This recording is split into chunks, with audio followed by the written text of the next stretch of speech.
Saya lanjutkan ke Pak Dendi. Pak Dendi, tadi dua pertanyaan sederhana sebenarnya. Yang pertama soal dua orang di luar jam besuk yang datang. Jangan-jangan itu kebohongan. Yang disampaikan oleh Bang Rasman. Kemudian pertanyaan kedua, kenapa kemudian daftar kasbon, daftar utang, itu hanya disimpan di Agustus 2016. Setelahnya tidak. Daftar kasbon itu menunjukkan bahwa Peggy berada di Bandung. Dan ketika daftar utang itu benar, maka sangat mudah untuk mematahkan bahwa Peggy bukan pembunuhnya karena pembunuhan terjadi di Cirebon. Nah, pertanyaannya, kenapa daftar utangnya itu hanya ada di Agustus 2016? Setelahnya nggak pernah ada lagi. Silakan. Baik. Ini pertanyaannya masalah rekap gaji, Bang Bang ya? Tadi Dan dua orang tadi. Kenapa? Dan dua orang tadi yang di luar jam besuk. Dan dua orang Polda tadi Jabar, yang di luar jam besuk. Ini perjalanan saya dari Bandung ke Jakarta, bercerita di mobil. Kebetulan besuk diantar tim dari kantor kami, jadi saya tidak mendampingi.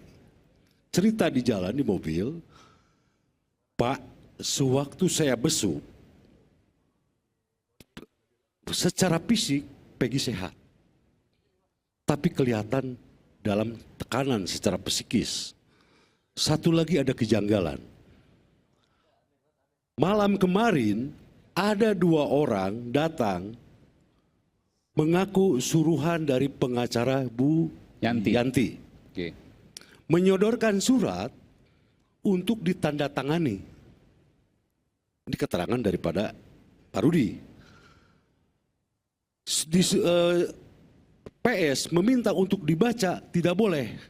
Ini menurut keterangan daripada Pak Rudi, PS menjelaskan bahwa orang dua tersebut meminta tanda tangan agar kamu diperingan hukumannya.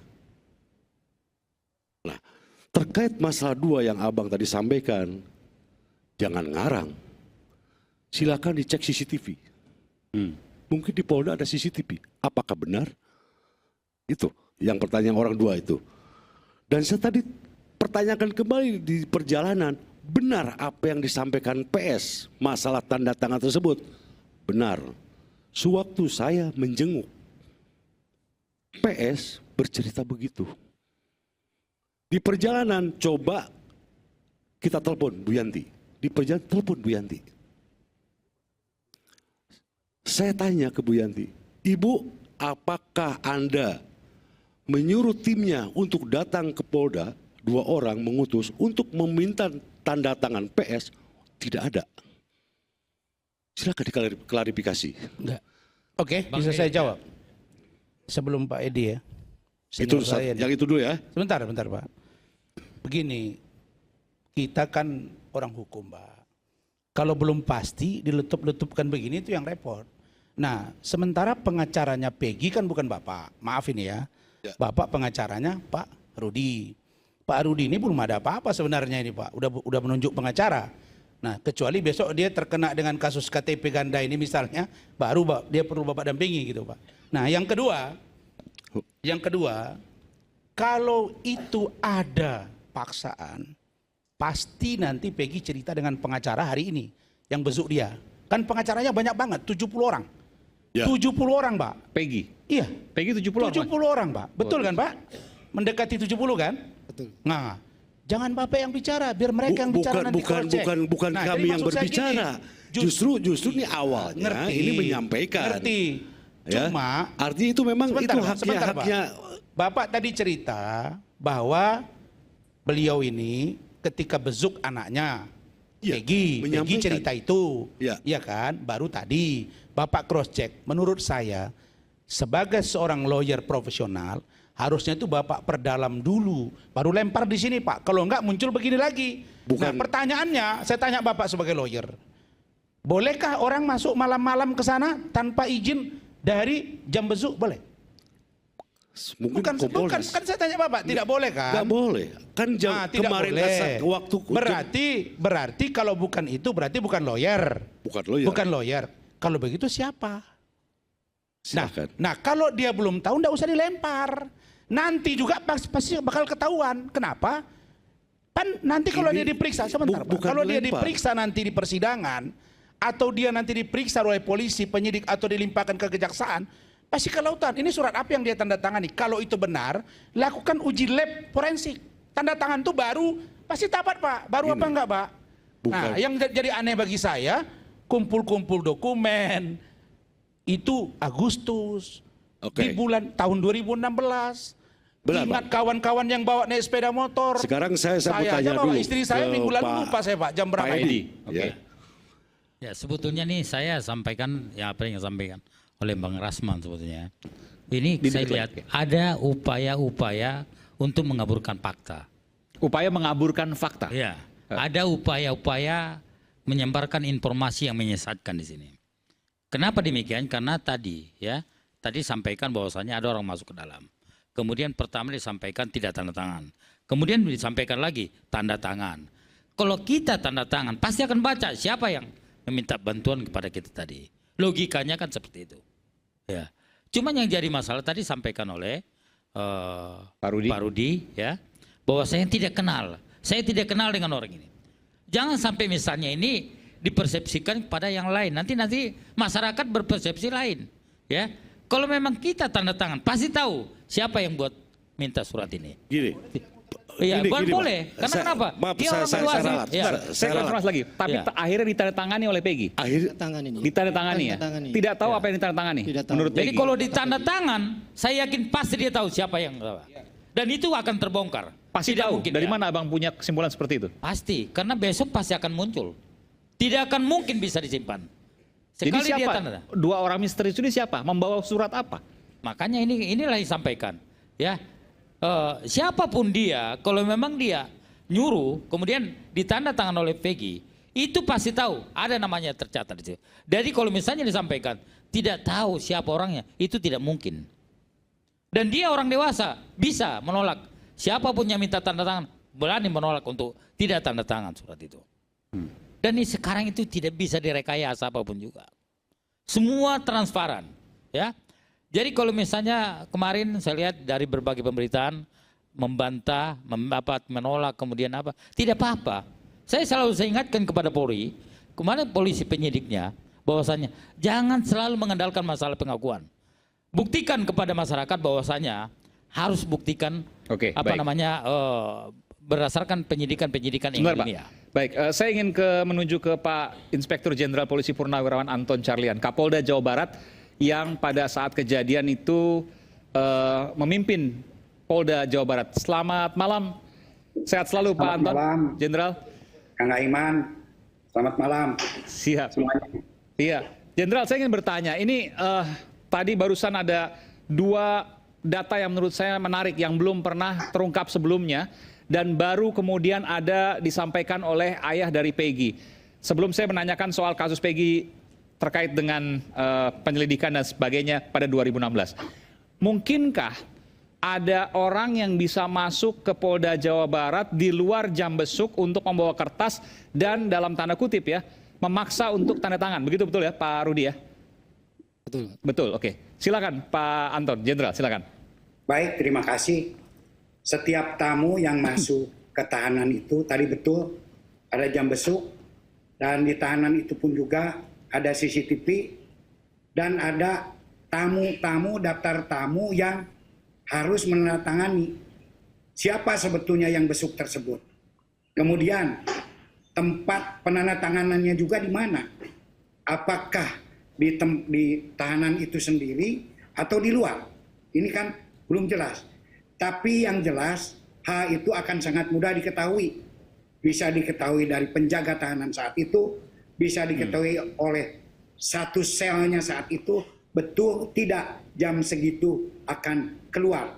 Sehingga di sini ya harus kita buktikan bersama. Betul sekali kata Bang Edi Hasibuan, itu pasti akan terungkap. Dan memang di luar jam besuk ya tidak boleh ada yang besuk. Karena ada jangankan jamnya, hari-harinya pun juga jam besuk itu tertentu. Tidak setiap hari bisa besuk. Nah ini pun juga perlu didalami lebih teliti. Kenapa? Kalau memang ada, kenapa sampai kebobolan? Begitu. Karena ini jangan sampai tadi pun juga mengaburkan informasi-informasi, membuat sebuah hal-hal yang lain yang ingin mengalihkan kasus ini sendiri. Justru yang paling penting sekarang ini bagaimana problem solving memecahkan kasus ini sebagaimana arahan Bapak Presiden agar lebih terang benderang. Oke. Jangan menyebar ke mana-mana. Itu yang Baik. paling penting. Jenderal, saya ingin bertanya, pada waktu itu kasusnya kan di Polres Kota Cirebon, Jawa Barat. Lalu kemudian tim gabungan dari Polda Jawa Barat juga ikut menyelidiki dan menyidik kasus ini. Tentu Jenderal juga mengetahui karena pada saat itu adalah Kapolda Jawa Barat pada saat kejadian. Saya ingin bertanya, Pak Presiden baru-baru ini mengatakan jangan ada yang ditutupi, bila ada ya, dan buka transparan. Kemudian ada muncul berbagai isu, ada anak pejabat, anak kepala daerah, anak pejabat kepolisian dan lain sebagainya. Apakah Jenderal melihat hal tersebut pada saat kejadian? Tentu Jenderal juga melihat sebagai Kapolda mengetahui kasus ini. Betul sekali, saya sangat mengetahui kasus ini Agustus. Saya kebetulan masuk 16 Desember. Jadi sudah hampir P21. P21-nya itu tanggal 23 Desember. Tapi sudah diserahkan berkas lengkap ini bulan September. Berkas lengkap ke kejaksaan ini sudah diserahkan bulan September. Jadi ketika saya masuk, proses aktivitas ini sudah selesai. Bukan berarti saya mau istilahnya tidak bertanggung jawab. Namun apapun juga, apabila itu jadi tanggung jawab saya siap bertanggung jawab. Kapanpun juga. Kemudian masalah ini justru ya terjadi pembiasan. Seperti contohnya saja, adanya tersangka yang melibatkan ujung-ujungnya melibatkan ya institusi Polri. Institusi dulu tempat saya bekerja. Apapun juga, kemanapun juga, itu melibatkan. Satu, masalah TSK misalkan. Ada DPO katanya putranya yang sekarang jadi Pati. Ya, saat itu ada memang Kapolresnya F, Brigjen F. Nah itu pun juga baru menjabat sebagai Kapolres itu 6 Desember. Jadi sebelum kasusnya juga sudah hampir selesai. Dan saat itu memang yang bersangkutan punya putra. Kebetulan saya tahu, saya telusuri putranya ada 5. Yang 4 putri dan yang putra 1 orang yang bungsu yang diduga saat itu sebagai pelaku saat 2016 baru berumur 2 tahun. Baru berumur 2 tahun. Apakah mungkin seseorang yang berumur 2 tahun jadi DPO? Nah ini pun juga kan pembiasan informasi yang ujung-ujungnya kenapa harus kepada para anggota. Kemudian yang kedua pun juga masalah ada katanya anaknya mantan bupati. Padahal yang dimaksud adalah bupati yang sekarang. Itu jadi bupati pun juga tahun 2022. Dan memang ada putranya yang bernama A. Tetapi maaf saja, itu sekolahnya di Jakarta pada tahun 2016. Dan tidak pernah ke Cirebon. Bahkan ke tempatnya saya di kota Indramayu itu setahun sekali kalau ziarah atau Idul Fitri. Nah ini pun juga pembiasan kembali. Nah kemudian masalah gabungan antara Polda dengan Polres Kota Cirebon ya, karena saat itu Polres Kota Cirebon itu memang betul. Kenapa sampai ada berdua? Karena saat itu dicurigai ada isu-isu bahwa ya orang tuanya korban E ikut campur. Makanya biar tidak adanya ikut campur, ambil alih ke Polda. Oh itu, jadi ini baru tahu saya Pak. Jadi gini, jadi pada waktu itu Polda Jabar ikut dalam proses penyelidikan dan penyidikan itu bukan karena ada isu anak pejabat kepolisian ya, bukan karena anak korban, bukan justru untuk menjaga netralitas. Netralitas karena korbannya adalah anak dari Pak Rudiana waktu itu ya. Ya, Pak Rudiana. Oke. Dan tidak pernah ada Jenderal bahwa isu anak pejabat tinggi kepolisian atau pejabat kepolisian atau pejabat Polres kepolisian yang terlibat dalam kasus ini pada waktu itu 2016 belum pernah ada isu itu. Tidak pernah ada.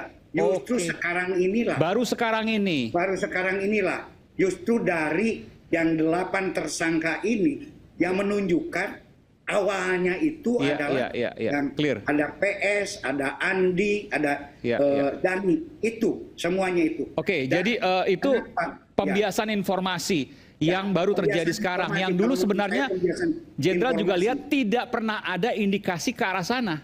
Tidak pernah ada indikasi, tapi sekarang apapun juga ujung-ujungnya seolah-olah ya institusi Polri yang salah. Dan juga kenapa tadi ini masalahnya PS yang menjadi satu tersangka gitu, karena satu rumah yang digerebek yang saat itu ditujukan oleh 8 tersangka rumah PS, dan itu adalah rumah PS yang sekarang ditangkap. Kemudian juga ada signifikan yang sangat berkaitan, satu nama samaran Robi, kedua Perong, ketiga adanya motor yang memang dirilis oleh di Reskrim Dan kemudian saya juga kalau boleh menanggapi masalah Bon, memang mohon maaf. Ya, silakan. Saya kalau slip gaji namanya sudah diberikan, tidak disimpan oleh orang yang lain, disimpan oleh yang bersangkutan. Dan biasanya sebulan 2 bulan juga sudah dibuang. Nah, ini ada satu bukan suatu kecurigaan lah. Ini ada rangkaian untuk membiaskan barang bukti dan men-setting tentang saksi-saksi. Ingat loh, bahwa saksi yang menunjuk PS ini adalah sahabat karibnya, temannya sejak SD dan SMP. Sehingga kualitas saksi di sini ini sangat kuat, dan ini saya tanyakan kepada penyidik. Dan apabila itu salah, mereka pun juga akan terancam kalau memang menunjuk PS ternyata di pengadilan ini nanti bukan. Itu ada sumpah palsu. Sumpah palsu itu ancaman hukumannya 9 tahun. Termasuk kepada yang sekarang. Apabila mengemukakan bukti-bukti yang palsu, bukti-bukti yang dibuat, apabila nanti dituntut bahwa ini alat bukti palsu, bahwa ini kesaksian palsu, jangan lupa semuanya akan terkena tentang saksi palsu ini. Jenderal, saya ingin tanya, saya harus fair juga begini, Jenderal. Putusan atas nama Peggy Perong. Enggak, di putusan namanya Peggy Setiawan. Anda punya putusannya ya? Ada sebut nama Peggy, Jenderal. Ya betul. Peggy Perong, iya. Itu ada di putusan hakim di tahun 2016. Ya betul sekali, ada di putusan hakim. Nah, pertanyaannya, sebegitu sulitkah polisi untuk mengejar Peggy sampai 8 tahun? Dan ya karena kita tahu mungkin apakah karena viral dan sebagainya kita tidak tahu. Tapi sebegitu sulitnyakah mengejar seorang Peggy pada waktu itu? Jenderal pada waktu itu kan Kapoldanya. Apa yang terjadi pada waktu itu sesungguhnya? Kami ingin mengetahui. Silakan, Jenderal. Baik, ini pun juga jadi satu pertanyaan kami. Memang saat itu sebetulnya bisa saja tidak terlalu sulit, tapi saat itu kasus ini tidak menjadi satu atensi khusus, dan Polri saat itu penyidik berpuas diri, sudah ditangkap 8 orang, dan juga memang adanya soliditas di antara mereka itu sendiri untuk mengaburkan yang ketiga DPO ini, sehingga di sini itu ya seperti yang sekarang 2 saja tidak bisa teridentifikasi. Kenapa? Karena antara satu saksi dengan yang lain itu berbeda-beda menunjuk identitas yang bersangkutan. Hanya yang paling signifikan adalah PS. Kenapa PS? Karena rumahnya pernah digerebek. Kemudian juga nama-nama samaran dan bukti lain. Nah, justru di sini kenapa 8 tahun tidak terungkap? Karena yang bersangkutan itu sendiri sudah tidak pernah ke Cirebon lagi. Dan ini menjadi pelajaran mahal bagi siapapun penyidik terkait dengan kasus apapun. Ketika ada buronan yang muncul dalam putusan pengadilan, maka harus dikejar, jangan kemudian memunculkan PR berikutnya. Betul sekali, seharusnya demikian. Nah, mungkin ini yang harus kita koreksi. Makanya saya menyarankan agar diadakan audit investigasi apakah ada kesalahan atau tidak Terhadap di sini. penyidikan ini? Ya, terhadap penyidikan ini. Biar jelas, biar terang benerang, biar nanti jangan masyarakat menuduh-nuduh saja. Tapi di sini pun juga polisi adanya satu kesulitan. Karena yang jelas untuk sketsa saja susah. Karena ditutup-tutupi oleh rekan-rekannya yang lain. Gitu. Sehingga kan di sini tadi ada ajas praduga tak bersalah. Dan yang bersangkutan pun juga mengganti nama. Sehingga kesulitan. Dan menurut tetangganya juga di sana bahwa ketika datang atau keluar itu selalu memakai masker sehingga tidak ketahuan gitu kan. Itu salah satunya gitu kan yang menjadi masalah. Baik, terima kasih Inspektur Jenderal Polisi Purnawirawan Anton Carlian, Kapolda Jawa Barat.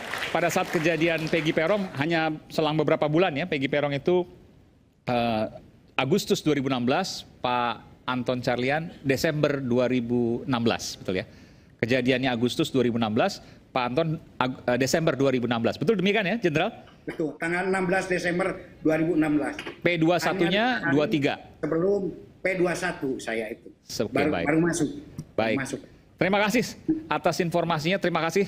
Tentu berharga apa yang kemudian Jenderal sampaikan kepada publik. Sekali lagi terima kasih, selamat malam, sampai jumpa. Dan kita akan kembali saat lagi, tetap bersama kami di Rakyat Bersuara.